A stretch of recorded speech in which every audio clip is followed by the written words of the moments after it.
Amen. Alléluia. Charababandelibos.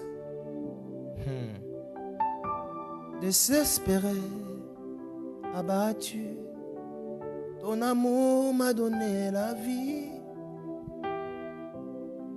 Effondré dans l'obscurité, ton amour est ma lumière. Je vais chanter et proclamer ton amour, Jésus. Alors, ce soir, nous allons parler de quelque chose tellement merveilleux que je voudrais partager avec nous ce soir. Je ne serai pas du tout long. Je vais essayer de décortiquer pendant quelques minutes, puis nous allons encore nous plonger dans la prière et dans la louange, si on peut le dire comme ça. Alors, comme vous, je ne sais pas, quand vous avez remarqué tout ce temps, nous sommes en train de parler de quelque chose merveilleux. On nous avait parlé déjà de la position, garder notre position auprès du Seigneur. Et dimanche dernier, on nous avait parlé de garder la cape. Nous avons longtemps demeuré dans ce problème. Et le but de tous ces enseignements, c'était juste de pouvoir nous permettre en tant qu'Église, en tant qu'enfants de Dieu, de garder notre position auprès du Seigneur. Alléluia. Alors, ce soir, je voudrais... Ken, est-ce que tu peux baisser un peu, s'il te plaît, la musique? Ce soir, je voudrais, par la grâce de Dieu, parler d'un thème tellement merveilleux. Ceux qui écrivent, bien sûr, ou ceux qui commentent, est-ce que vous pouvez juste écrire dans vos commentaires Judas? Je sais que quand je dis Judas, beaucoup de gens ils ont fait un regard peut-être bizarre, mais aujourd'hui nous allons parler du Judas. Quelqu'un pourrait juste écrire Judas, s'il te plaît?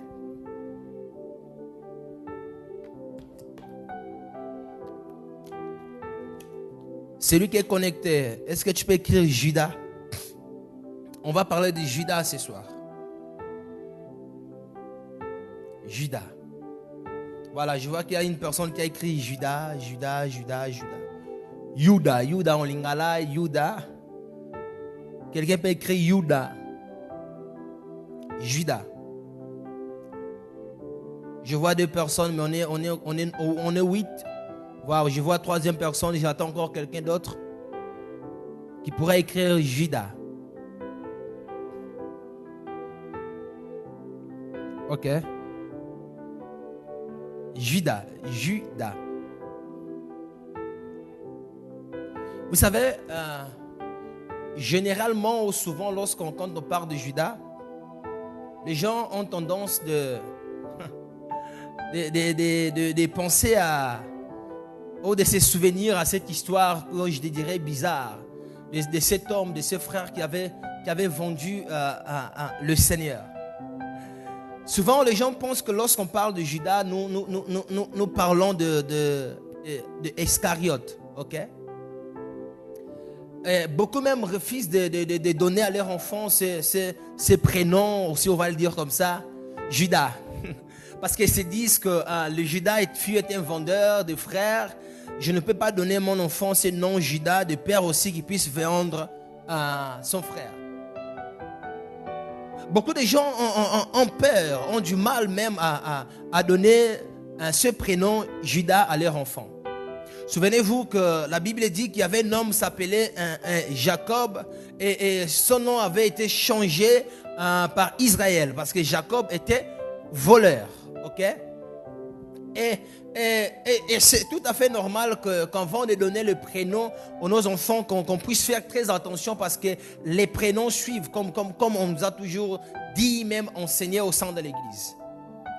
Mais croyez-moi, bien-aimés, que les Judas que je suis en train que je veux parler ce soir, ce n'est pas Iscariote, ok? Ce n'est pas de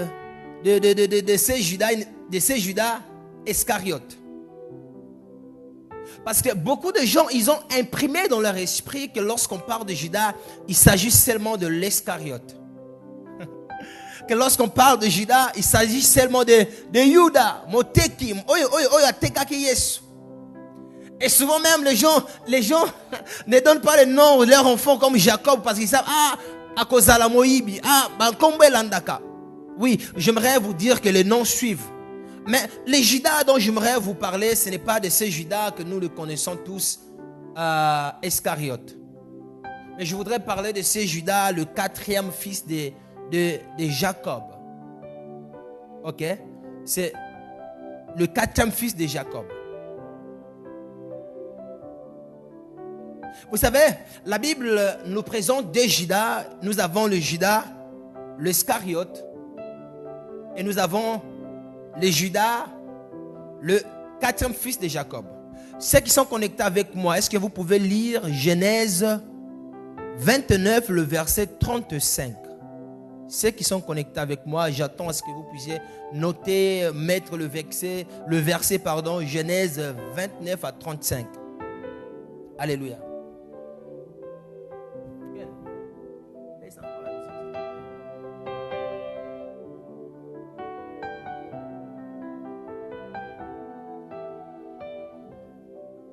Genèse 29, verset 35. Quelqu'un a pu trouver, puisse juste écrire comme ça. Ceux qui nous suivent puissent encore regarder. On va commencer dans le parti de verset 31, si c'est possible. Il n'y a qu'une seule personne qui a trouvé. C'est pas grave. Regardons ce que la Bible nous dit. La Bible dit dans le livre de Genèse 29, le verset 31 à 35. La Bible dit, l'Éternel vit que Léa n'était pas aimée, et il l'a rendue féconde, tandis que Rachel était stérile. Léa devint enceinte et elle enfanta un fils à qui elle donna le nom de Riban. Car elle dit, l'Éternel a vu mon humiliation et maintenant mon mari m'aimera. Elle devint encore enceinte et enfanta un fils. Elle dit, l'Éternel a entendu que je n'étais pas aimée et il m'a aussi accordé celui-ci. Et elle lui donna le nom de Siméon. Elle devait encore enceinte et enfanta un fils. Elle dit, pour cette fois-ci mon mari s'attachera à moi, car je lui ai enfanté 3 fils. C'est pourquoi on lui donnera le nom de Lévi. Elle devait encore enceinte et elle enfanta un fils. Elle dit, cette fois-ci, je louerai l'Éternel. C'est pourquoi on lui donna le nom de Judas. Judas.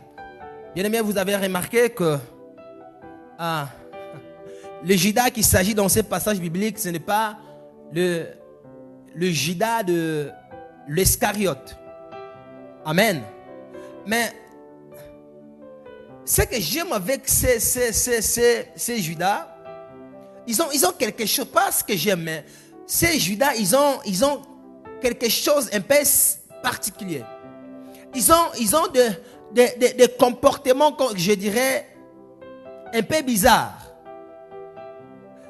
Ils ont le même trait de caractère. Vous savez, les deux Judas, l'Iscariote et les Judas, cette fois-ci je louerai l'Éternel, ils ont le même trait de caractère, si je peux le dire comme ça. Ils étaient tous les deux experts en vente.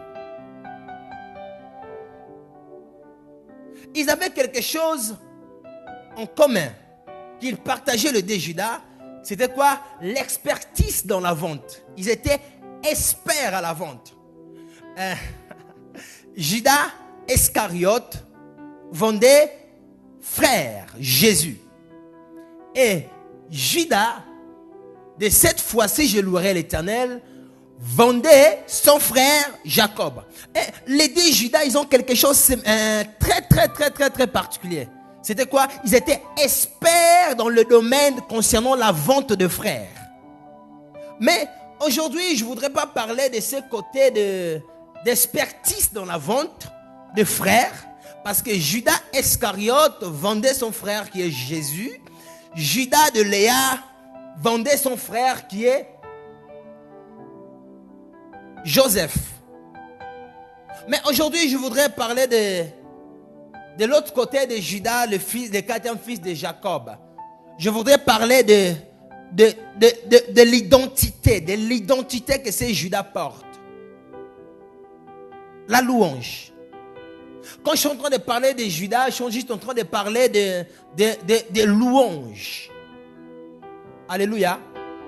Et dans le texte biblique qu'on vient de lire, la Bible dit que Judas, Léa fonta un quatrième fils à son mari. Elle dit, cette fois-ci, je louerai l'Éternel. C'est pourquoi il lui donnera le nom de Judas.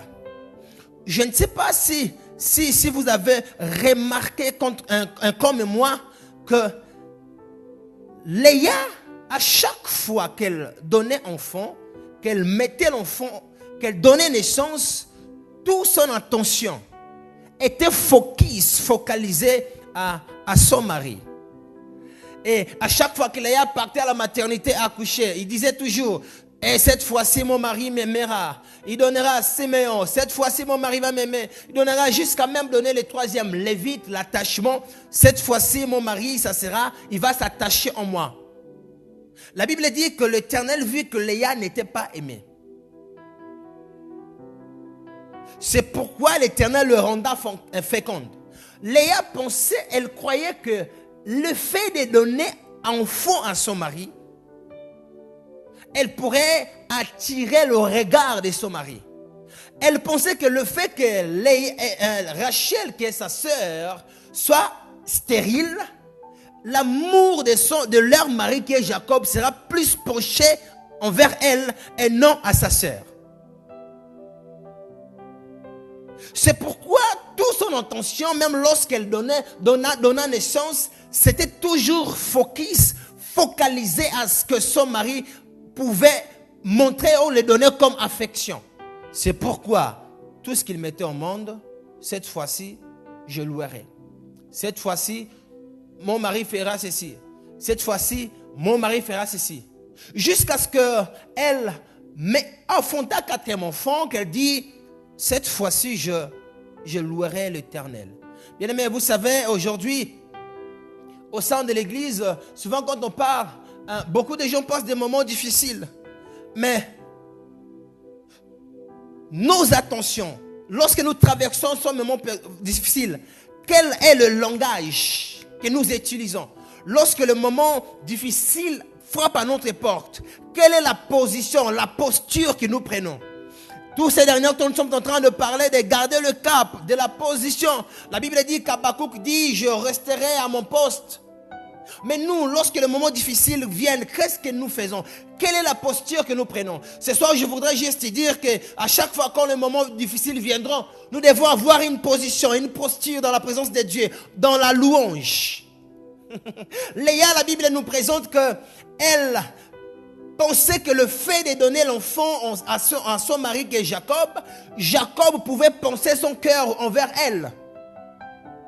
Léa était plus focus dans l'intérêt, dans ce que son mari pouvait lui donner, comme amour.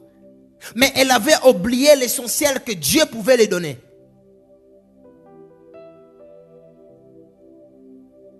Vous savez, Léa, la Bible dit que Dieu lui donnait l'enfant parce que Dieu avait remarqué que Léa n'était pas aimée. Dieu est venu dans ses problèmes pour donner la solution. Mais le récepteur, elle s'est détourné le regard vers Dieu en se focalisant dans l'amour que son mari pouvait lui donner. Vous savez, il nous arrive des fois que lorsque nous prions, Seigneur, donne-nous ceci. Et Dieu, lorsque nous donne, et nous, des fois, nous oublions même celui qui vient de donner, le bienfaiteur. Et nous fixons nos regards vers quelqu'un d'autre.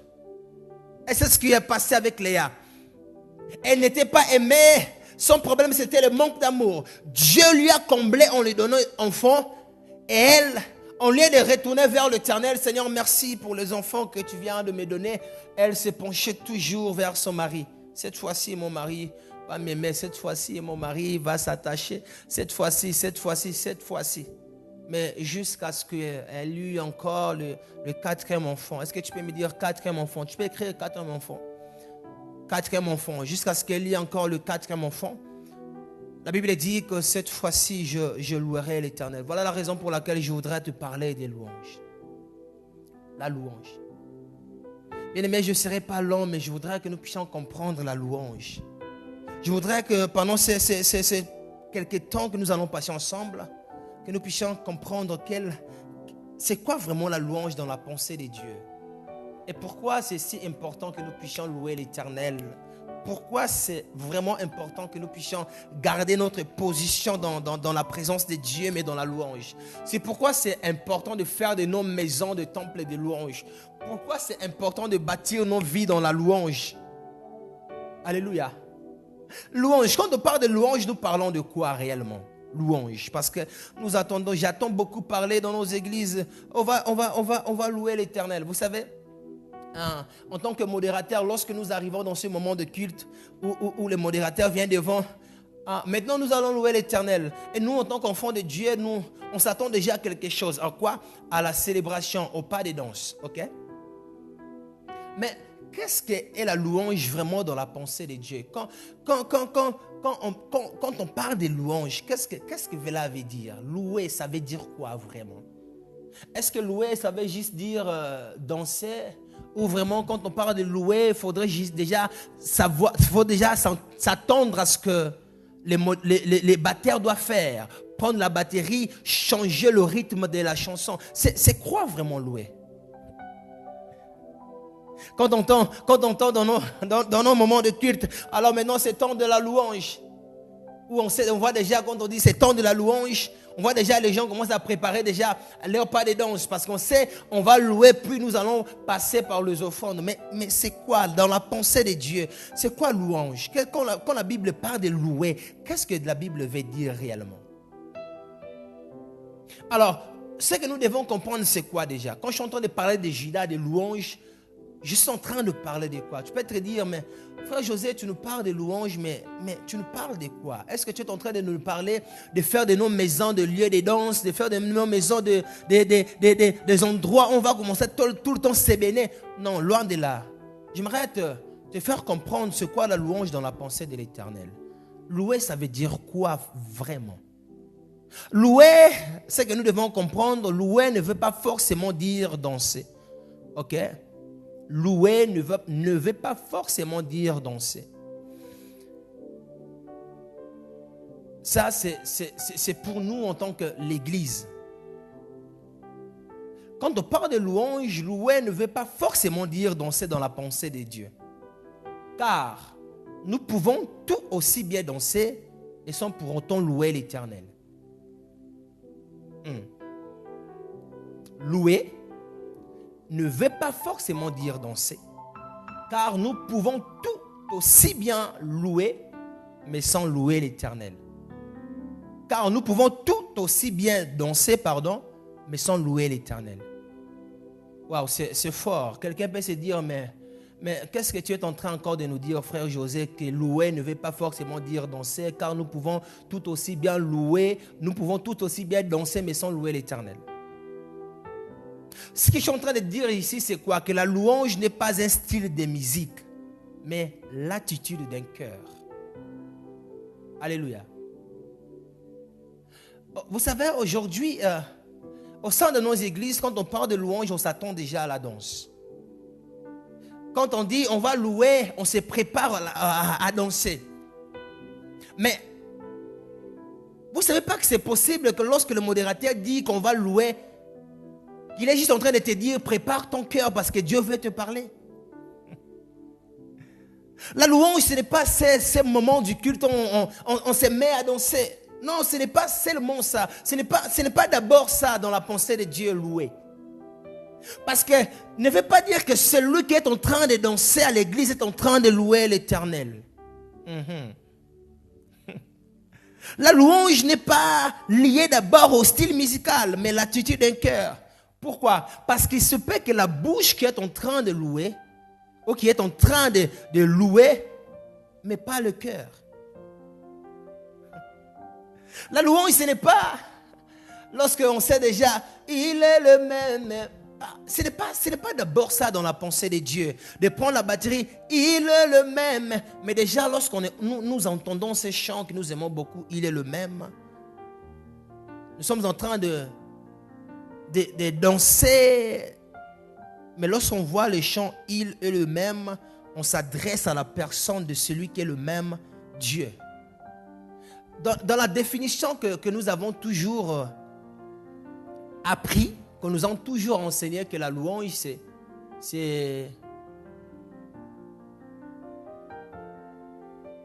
célébrer.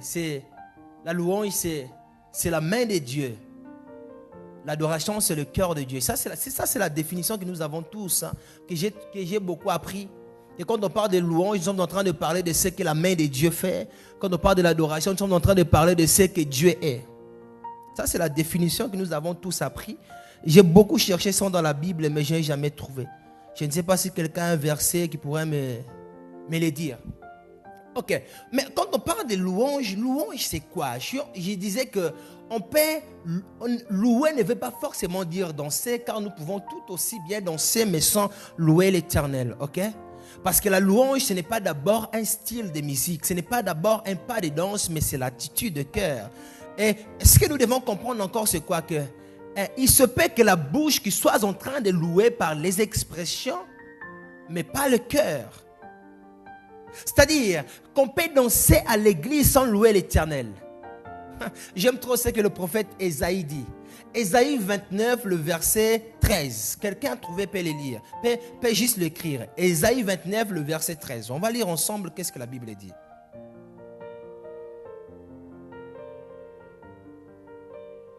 Ésaïe 29, le verset 13. Qu'est-ce que la Bible dit?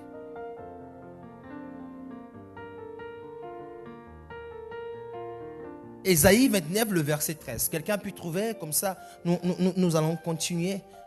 J'attends à ce que tu puisses écrire le verset avant que je puisse continuer. Ésaïe 29, 13. Vous savez, nous sommes ces derniers dimanches, on nous a parlé de garder les caps, d'avoir une position dans la présence de Dieu. Mais ce soir, si on veut avoir une position dans la présence de Dieu, garder notre position, c'est garder la position dans la louange. Mais si nous ne comprenons pas d'abord qu'est-ce que c'est louer réellement dans la pensée de Dieu, il se peut qu'on soit à côté. Il se peut qu'on puisse faire des choses sans qu'on puisse comprendre. Ésaïe, qu'est-ce que la Bible dit? Le Seigneur dit, quand ce peuple s'approche de moi, il m'honore de la bouche et des lèvres. Mais son cœur est éloigné de moi et la crainte qu'il a de moi n'est qu'un précepte de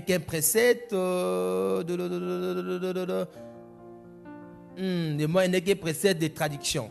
Ok. Ici, j'aime trop ce texte biblique. Le prophète est en train de nous enseigner quelque chose tellement merveilleux. Je ne sais pas si vous avez compris avec moi. Le prophète est en train de dire que quand ce peuple s'approche, vous savez, s'approcher de Dieu ne veut pas dire toucher Dieu. Tu peux t'approcher là où le frère José est, là où je suis. Mais cela ne veut pas dire que tu sois près de moi, que tu m'as touché. Est-ce que quelqu'un me suit? Tu peux venir là où je suis sans que tu me touches. Regardons à cette histoire de la femme au sang coulant. La Bible est en train d'expliquer clairement que Jésus, pressé par la foule, mais il y avait une femme qui a su remarquer Jésus. En les touchant, la Bible dit que Jésus s'arrêta en disant, qui m'a touché? Pierre, comme un bon soldat, un bon disciple, il dit, mais Seigneur, pourquoi tu dis qu'il m'a touché? Il y a beaucoup de gens qui te touchent. Jésus dit non, j'ai senti une force sortir de moi. Pourquoi? Toutes ces personnes qui ont pressé Jésus, ils étaient à côté de Jésus, mais ils ne touchaient pas forcément Jésus. Même Pierre, un homme spirituel, pouvait rester avec le Seigneur, mais sans toucher le Seigneur. Vous savez, ce n'est pas le degré de ta spiritualité qui détermine la connaissance que tu as de Dieu. Ça c'est fort. Ce n'est pas le degré de la spiritualité qui détermine la connaissance que tu as de Dieu. Waouh, c'est fort ça. Ce n'est pas le degré de la spiritualité qui détermine la connaissance que tu as de Dieu. Si vous avez doute, le monsieur Nicodème pourra nous l'enseigner mieux. Le docteur de la loi dans le livre de Jean 3. La Bible dit un homme s'appelait Nicodème est parti vers Jésus. Un docteur de la loi, c'est lui qui avait la connaissance, qui connaissait. Mais malgré le degré de sa connaissance, il n'avait pas la connaissance de Dieu. Donc, ce n'est pas le degré de ta spiritualité qui détermine la connaissance que tu as de Dieu. Amen. Ok. J'étais en train de dire que le prophète Ésaïe était en train de dire que quand ce peuple s'approche, vous savez, s'approcher de Dieu n'est pas un problème. Tout le monde peut s'approcher de Dieu, mais peu de monde peut les toucher réellement. Et Jésus, tout le monde, il était empressé par la foule. Tout le monde voyait Jésus passer. Tout le monde marchait avec Jésus. Mais seulement une femme qui a réellement touché Jésus.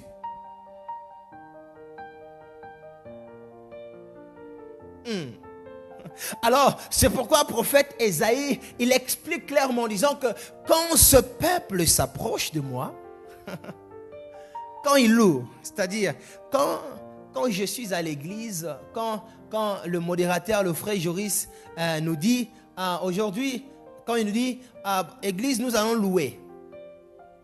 Il se peut que le frère José qui va s'élever pour louer, pour danser, si on peut dire, pour danser. Je suis en train de danser à l'église, mais pas danser pour le Seigneur. C'est ce que le prophète Ésaïe nous explique. Qu'à chaque fois que nous arrivons à faire des actes pour Dieu, sans le cœur, nous ne les faisons pas pour Dieu. C'est fort. Je crois que je vais décourager quelqu'un. Tu sais, à chaque fois que tu poses des actes, c'est-à-dire même les dîmes que tu donnes à l'église sans le cœur, tu ne les donnes pas pour Dieu. Tu les donnes à l'église. Oui.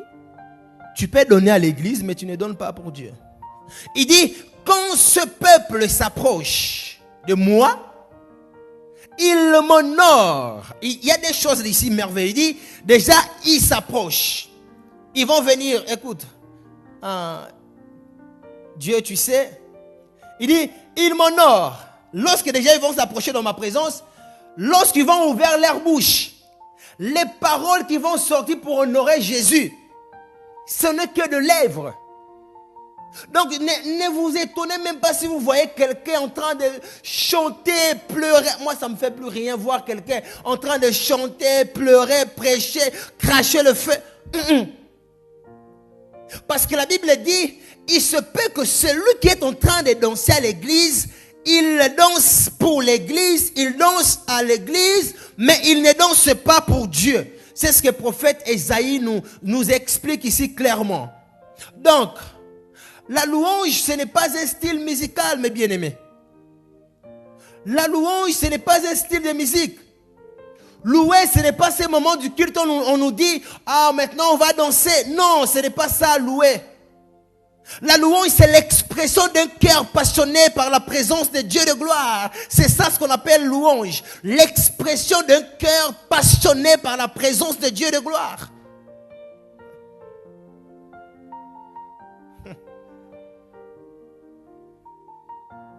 La louange. La louange dans la pensée de Dieu, ce n'est pas d'abord danser. La Bible est en train de dire, le peuple dont j'ai formé publiera mes louanges. Est-ce que Dieu est en train de dire que le peuple que j'ai choisi va commencer à danser pour moi? Non, je ne sais pas. Waouh, je ne sais pas si vous comprenez. Bien aimé, est-ce que tu peux taguer un voisin, tu lui dis, change ta définition de la louange. Est-ce que tu peux taguer une personne qui est connectée, dis-lui, change la définition que tu as de la louange. Oh, j'attends que tu tagues une personne, dis-lui, change la définition que tu as de la louange. Je suis en train de parler d'abord de la louange dans la pensée de Dieu. Et je tiens à souligner que je ne suis pas en train de dire que louer ne veut pas dire danser. Que quand je danse, je ne loue pas. Loin de là. Je suis juste en train de dire qu'une louange qui ne tire pas sa source dans le cœur n'est pas une louange pour Dieu.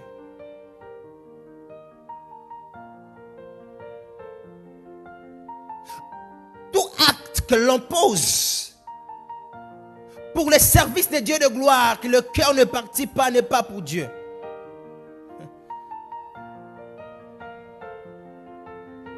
Change ta définition de la louange. Est-ce que tu peux taguer une personne? Dis, change ta définition de la louange. Esaïe nous explique en disant, oui, bah tiens, tu peux t'approcher.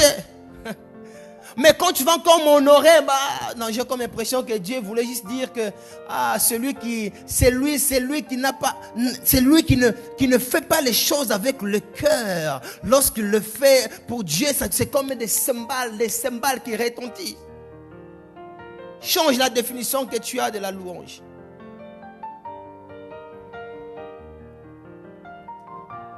Alléluia.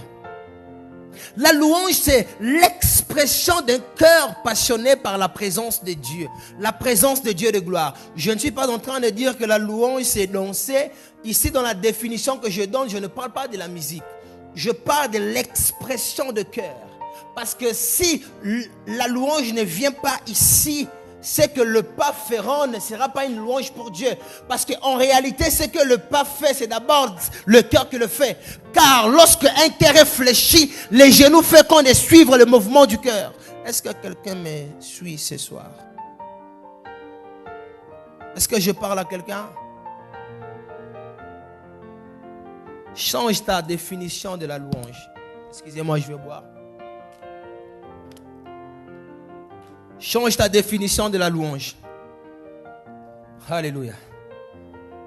J'aime trop ce passage d'Ésaïe. Donc, la louange, c'est l'expression d'un cœur passionné par la présence de Dieu. La louange, c'est encore quoi? La louange, c'est aussi l'expression de cœur d'un adorateur qui célèbre les bienfaits de son Créateur. L'expression de cœur d'un adorateur qui célèbre les bienfaits de son Créateur. Souvenez-vous que je suis en train de parler de la louange en tant que l'expression du cœur, n'est-ce pas? Amen, vous êtes avec moi? Je parle de la louange en tant que l'expression du cœur, ok? Mais c'est que nous devons comprendre aussi que le cœur, dans toute chose que nous faisons pour Dieu,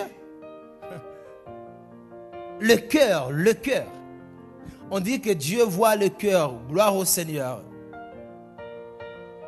Donc, le cœur là, si ce qu'on fait pour Dieu, les dîmes que nous donnons, les offrandes, tout ce que l'on sème pour le Dieu de gloire, même à l'église, si nous ne le faisons pas avec le cœur, c'est-à-dire que nous passons à côté de notre but. Parce que la louange, c'est d'abord le cœur.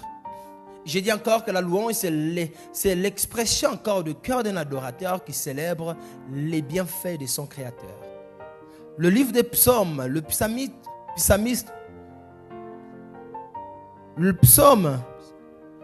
nous dit dans le psaume 103, qu'est-ce que la Bible nous dit dans le premier verset jusqu'au deuxième? Qui peut le lire ou qui peut le prendre et l'écrire? Psaume 103, le verset premier au deuxième verset. J'attends que tu puisses écrire, que tu puisses juste le mettre en commentaire. Psaume 103, le premier verset jusqu'au deuxième. J'attends que tu puisses écrire. Alléluia. Qu'est-ce que la Bible nous dit? Psaume 103.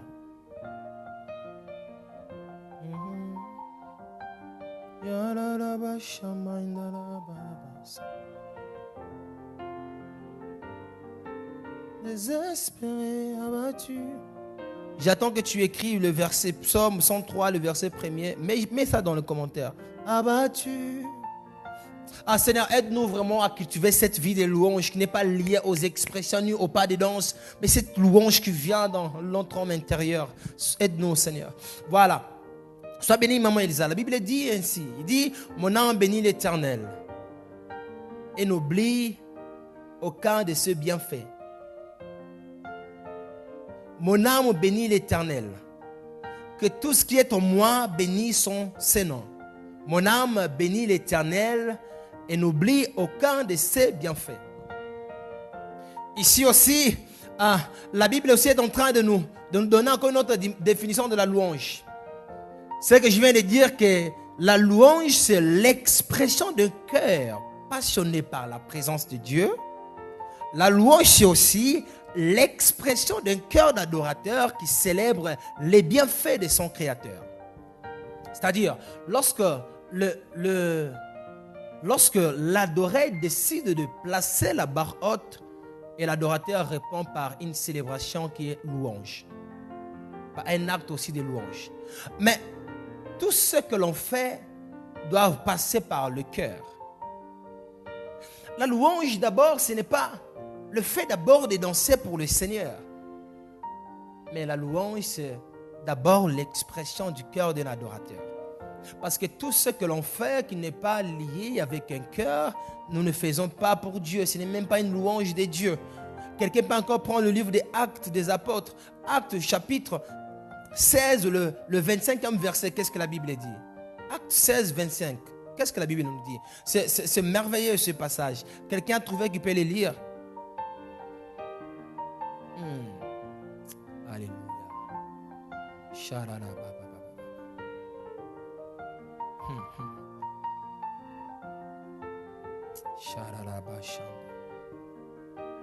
Acte 16. Acte 16. 25. C'est une histoire biblique que nous connaissons beaucoup.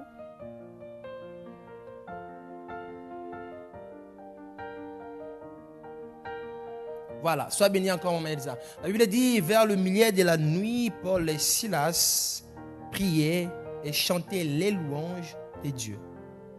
Waouh! C'est merveilleux. Je ne sais pas si quand vous lisez ce passage biblique, si vous remarquerez des choses merveilleuses comme moi, ou vous les lisez juste en passant. La Bible donne une précision claire en disant que Paul et Silas priaient et chantaient les louanges. La Bible précise en disant les louanges de Dieu. Alors, les louanges de Dieu, donc, ça veut dire qu'il y a des louanges qui ne sont pas des louanges de Dieu. C'est fort. Qu'est-ce que apôtre Paul ou qu'est-ce que ce verset biblique voulait juste nous dire? En réalité, ce passage vient juste de confirmer ce que le prophète Élisée était en train de dire dans Ésaïe, dans le livre d'Ésaïe 29, 13. Il dit, quand ce peuple s'approche de moi, il m'honore de lèvres, de bouche, mais pas de cœur. En réalité, toute louange de Dieu, c'est cette louange qui est faite, qui est conduite par le cœur. Toute louange qui est de Dieu, c'est cette louange qui est chantée, poussée par le cœur. La louange qui est la louange de Dieu, c'est cette louange que l'on chante pour et avec Dieu. Ça c'est fort. La louange qui est de Dieu, c'est cette louange qu'on chante pour et avec Dieu. Qu'on chante d'abord, avec et pour. Aujourd'hui, beaucoup d'entre nous chantons pour, non d'abord avec. Nous chantons pour, mais pas avec. La louange de Dieu, c'est cette louange qu'on chante pour et avec. Ou on chante avec et pour. La Bible dit que Paul et Silas priaient et chantaient les louanges de Dieu. Pourquoi la Bible donne cette précision, les louanges de Dieu? Pourquoi la Bible n'a pas dit juste qu'ils louaient tout court? Mais la Bible précise en disant les louanges. Il donne aussi les consommateurs. Il donne aussi le récepteur. La Bible montre aussi celui qui est digne de recevoir la louange. La Bible est en train de dire que toute louange que l'on fait, que l'on dresse, elle est pour Dieu d'abord. Et Ésaïe est en train de dire que lorsque ce peuple l'honore ou le célèbre, le loue, ils le font de lèvres. Donc ça veut dire, toute louange qu'on ne fait pas avec n'est pas de Dieu. La louange de Dieu, c'est cette louange qu'on chante avec et pour. C'est-à-dire, on ne chante pas d'abord pour, mais on chante avec. Vous savez, beaucoup de gens chantent pour Dieu, mais pas avec Dieu. J'aimerais même vous décourager. Vous savez, il y a des chants que nous écoutons, ce sont des chants de Dieu, mais pas avec Dieu. Ce sont des chants pour Dieu, mais ne sont pas des chants que chantés avec Dieu.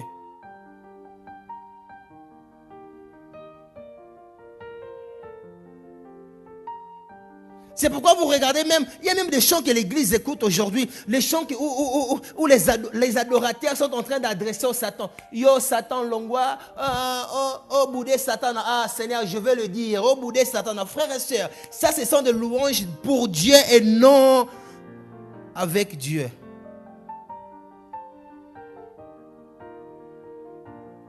Alléluia. Est-ce que quelqu'un me suit?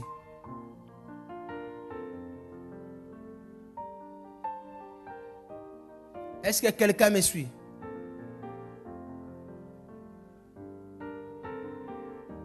Alléluia. La louange de Dieu, c'est cette louange qui est chantée avec Dieu. Alléluia. Est-ce qu'il y a quelqu'un qui me suit? Donc, Paul donne une précision claire en disant que, la Bible donne une précision claire en disant que Paul et Silas, ils chantaient, ils priaient, ils chantaient les louanges de Dieu. Donc, ça veut dire qu'il y a des louanges qui ne sont pas des louanges de Dieu. Et les louanges qui ne sont pas des louanges de Dieu, ce sont cette louange qui est chantée qu'avec la bouche. Comme Esaïe l'a dit, cette louange qui est chantée qu'avec la bouche et non avec le cœur. Alléluia.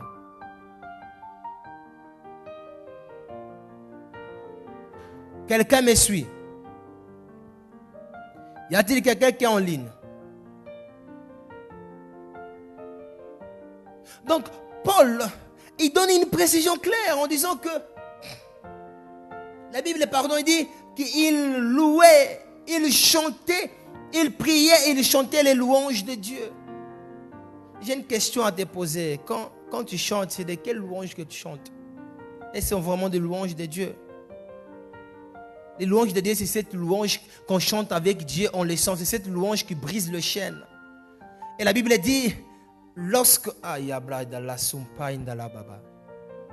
Vous savez, bien aimé, la louange est tellement importante. Jesus. Aujourd'hui, beaucoup nous négligeons la louange. On pense juste que louer, c'est danser. C'est pourquoi on n'est pas délivré lorsqu'on loue. Parce que nous croyons que quand on parle de louer, on se met à danser.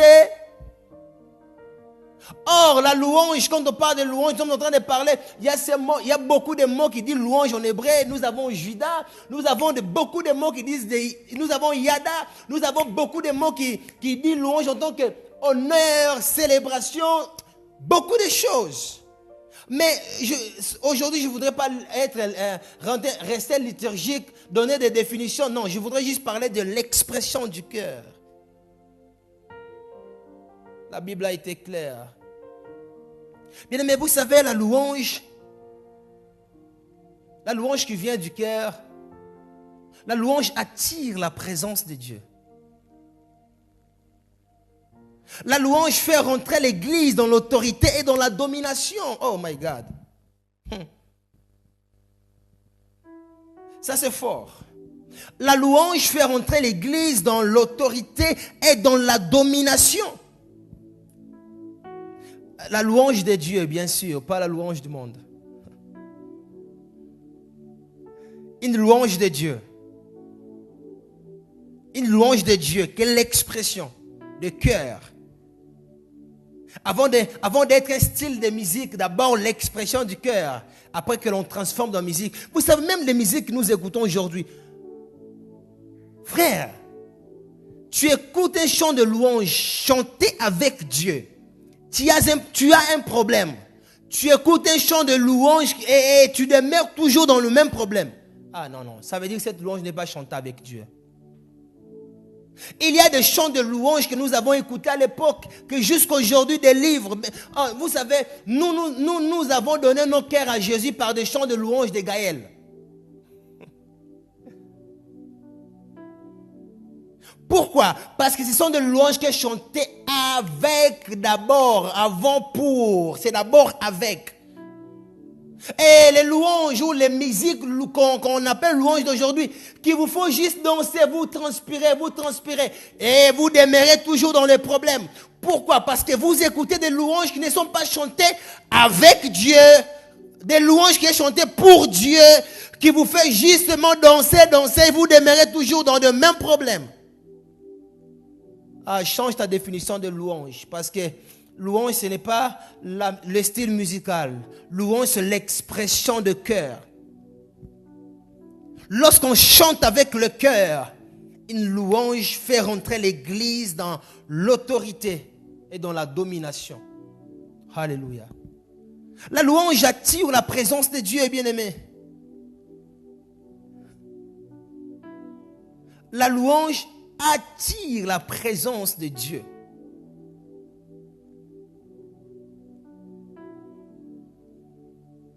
Quelle est l'importance de la louange au sein du culte? Quelle est l'importance de la louange de ma maison? Pourquoi je dois demeurer dans la position, dans la posture de la louange? Pourquoi je dois louer en tant qu'un adorateur? Pourquoi? Parce que la louange attire la présence de Dieu. Oh, c'est fort et c'est très simple. La louange attire la présence de Dieu. La louange fait rentrer l'Église dans l'autorité et dans la domination. Pourquoi je dois louer l'Éternel? Pourquoi je dois demeurer dans cette position en tant qu'adorateur? Pourquoi je dois toujours louer l'Éternel? Parce que la Bible dit, louez l'Éternel car il est bon, car sa miséricorde dure à toujours. Pourquoi je dois louer l'Éternel? Wow. Vous savez, cette définition, je pense que je vais parler. Déjà même la définition que la louange, c'est dire le bienfait de Dieu. L'adoration, c'est dire ce que Dieu est. En réalité, louer et adorer, c'est le culte, bien-aimé. Celui qui loue adore, celui qui adore loue. Oh my God. Bref, on n'en est pas là pour rentrer dans la liturgie. Pourquoi je dois louer l'Éternel? Pourquoi louerai-je l'Éternel? Je dois louer l'Éternel. Pourquoi la louange est si importante pour un enfant de Dieu? Pourquoi la louange? Pourquoi je dois faire de la louange ma vie? Pourquoi je dois cultiver cette vie de louange? Pourquoi je dois bâtir un hôtel de louange dans ma maison? Pourquoi je dois garder cette position en train de louer l'Éternel? Je ne parle pas de danser, mais de cette louange où on vient, Seigneur, je te dis merci. On vient, Seigneur, tu es beau. Seigneur, tu es merveilleux. Seigneur, tu es digne. Ce n'est pas seulement l'adoration, c'est aussi la louange. Parce que le psalmiste est en train de dire dans Psaume 106, le verset 1, loue l'Éternel, loue l'Éternel, loue l'Éternel, car il est bon. Quand on dit car il est bon, il, c'est la personne de Christ. Or, lorsqu'on loue l'Éternel, nous sommes en train de louer, non pas celle qu'il a fait, nous le louons aussi pas celle qu'il est. Il est bon. Oh my God. La louange, oh là là, bref, passons. Il dit, car il est bon et sa miséricorde dira toujours. Bien-aimé dans le Seigneur. La louange, ce n'est pas tout ce que nous voyons. Judas, ce n'est pas l'Iscariote.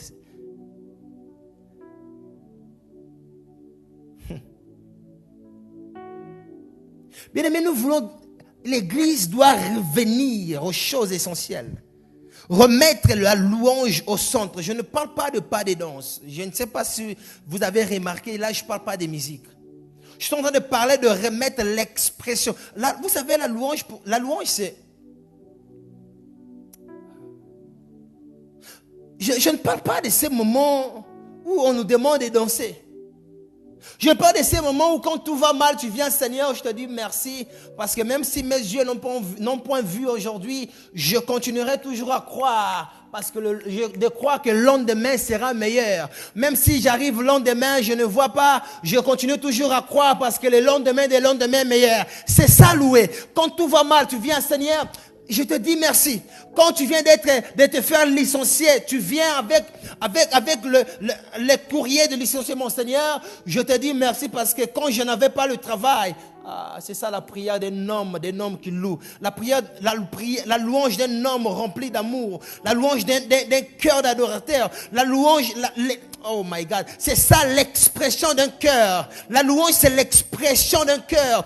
La louange, c'est l'expression de cœur d'un adorateur qui vient devant sa présence. Seigneur, c'est vrai, je n'avais pas le travail. J'avais prié, tu m'avais donné. Mais regarde aujourd'hui, je n'ai pas le travail. Je viens d'être licencié. Mais je sais. De même que tu m'avais donné, je crois que demain, tu me donneras encore. Tu pries, tu dis Amen, tu te lèves. Demain, tu cherches du boulot, tu ne trouves rien. Tu dis Seigneur, c'est vrai que j'avais l'espérance, j'avais l'espoir de trouver aujourd'hui, mais je n'ai pas trouvé. Je sais toujours, le premier job que j'ai perdu, c'est toi qui m'avais donné. Même si j'avais prié à avoir aujourd'hui, je ne l'ai pas eu, Seigneur. Je crois encore. Demain, j'aurai. Et demain, tu vas encore. Tu n'as pas. Seigneur, je sais que ça fait longtemps que je prie pour la même chose.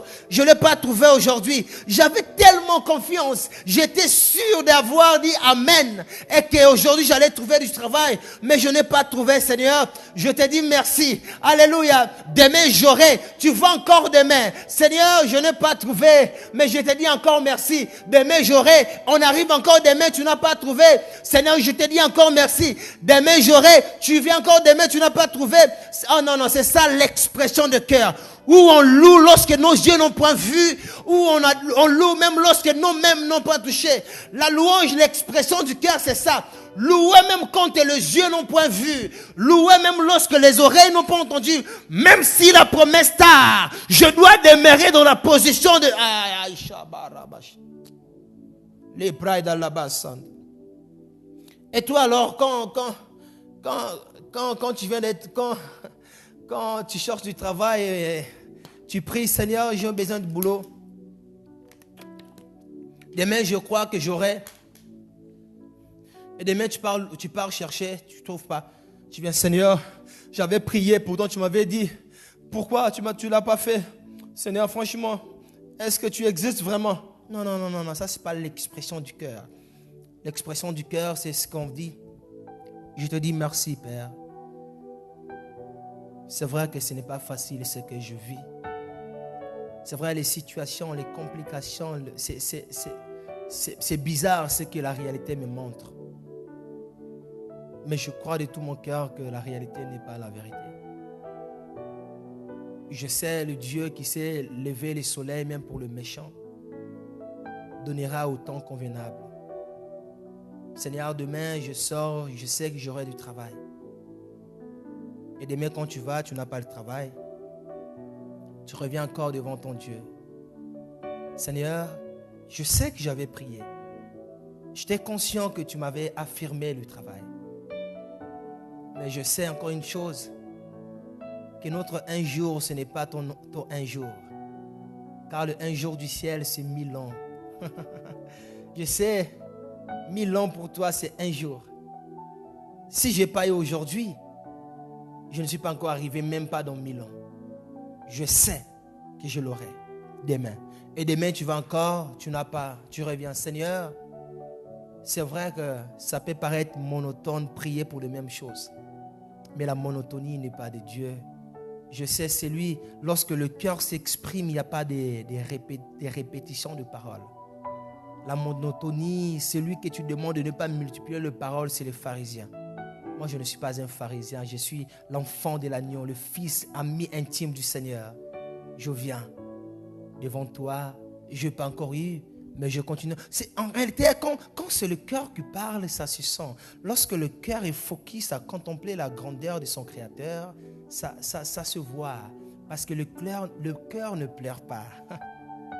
Le cœur est solide. Et la louange, c'est cette expression du cœur.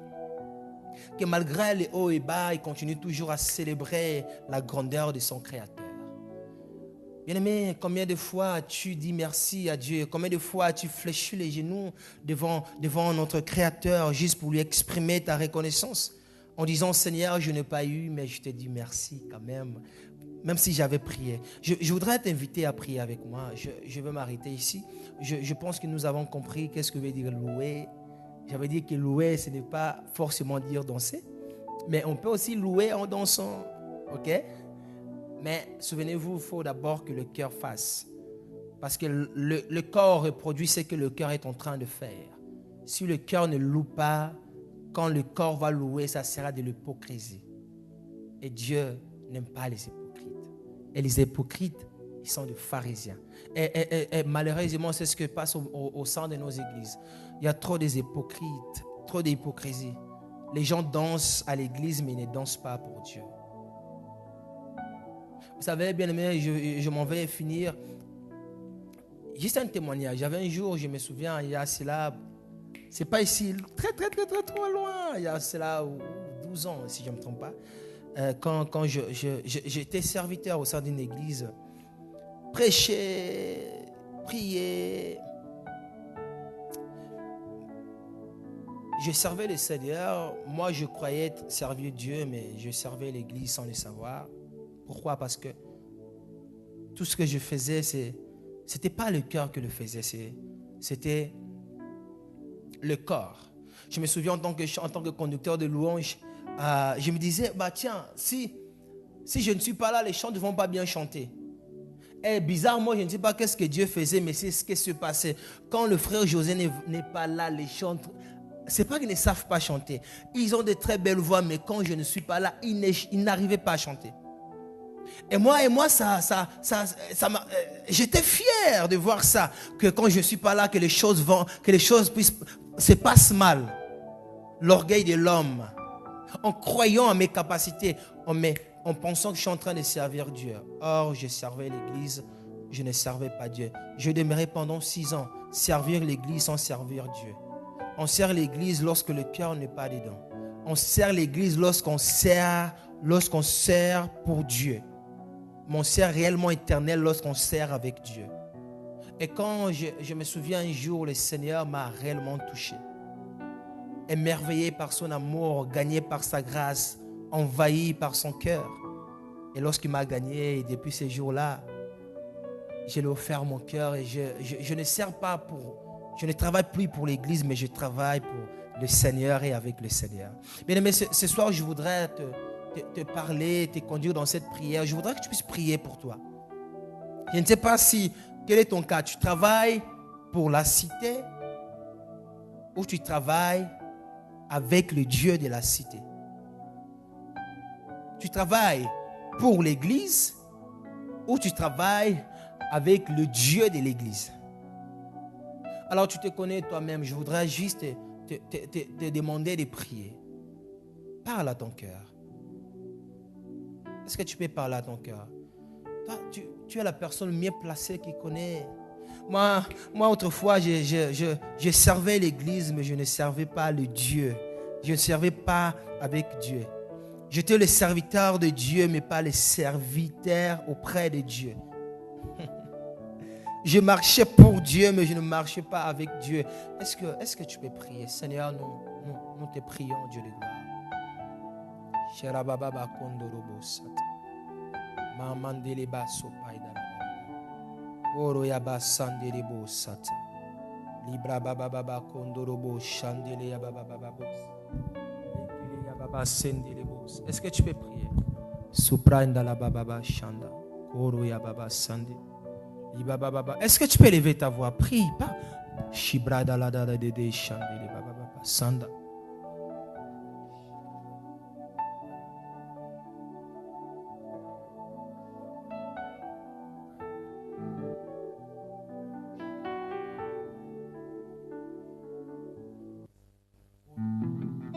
Est-ce que tu peux lever ta voix et prier? Alléluia. Mabe naboyi kosala yangonde nazali kosala olamu nandimi kosala solona kokite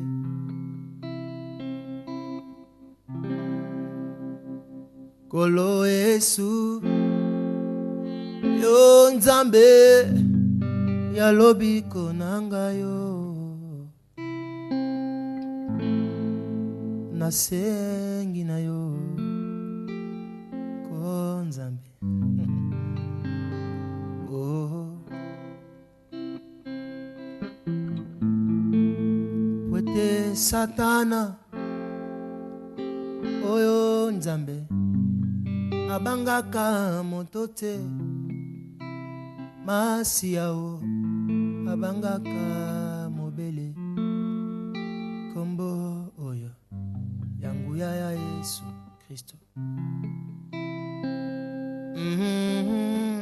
na etumba oyo nzambe nakoki te kobunda ngai moko yango nasengi na yo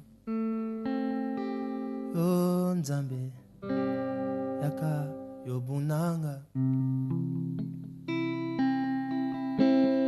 elikia nanga ezali na yo kolo elikia nanga ezali na yo kolo Yesu